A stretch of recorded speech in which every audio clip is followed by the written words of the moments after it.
തൃശൂർ ആസ്ഥാനമായി hope counselling centre എന്ന സ്ഥാപനം പ്രവർത്തനം ആരംഭിച്ചു.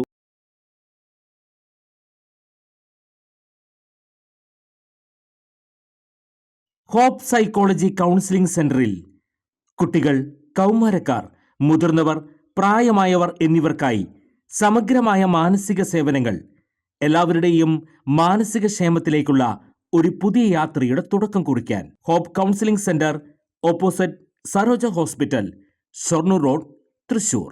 വയനാട് ദുരന്തത്തെ രാഷ്ട്രീയ നേട്ടത്തിനായി ഉപയോഗിച്ച ഇന്ത്യ മുന്നണിക്കുള്ള പ്രഹരമാണ് ഇന്ന് ഹൈക്കോടതിയിൽ ലഭിച്ചതെന്ന് BJP നേതാവ് വി മുരളീധരൻ. വയനാട് ദുരന്തത്തിൽ ആദ്യ മെമ്മോറണ്ടത്തിൽ കേരളം ആവശ്യപ്പെട്ടത് 260 കോടി രൂപയാണ്. കേന്ദ്രം 290 കോടി രൂപ നൽകി. 4 മാസമായി ദുരന്തം സംബന്ധിച്ച വിശദമായ കണക്ക് നൽകാൻ വൈകി. ഇത് പ്രിയങ്കയ്ക്ക് വയനാട്ടിൽ ജയിക്കാൻ കളമൊരുക്കുന്നതിന്റെ ഭാഗമാണോ എന്ന് സംശയിക്കുന്നുവെന്നും മുരളീധരൻ വ്യക്തമാക്കി. സർക്കാർ ബോധപൂർവം നടപടി വൈകിച്ചു. ദുരന്തത്തെ രാഷ്ട്രീയ നേട്ടത്തിന് ഉപയോഗിക്കുന്നത് കോൺഗ്രസും CPIM നിർത്തണം.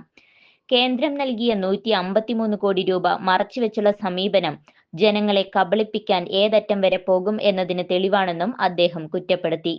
വഖഫ് ഭൂമിക്ക് നഷ്ടപരിഹാരം നൽകാനുള്ള നീക്കമുണ്ടെങ്കിൽ അത് സാമാന്യനീതിക്ക് നിരക്കുന്നതല്ല.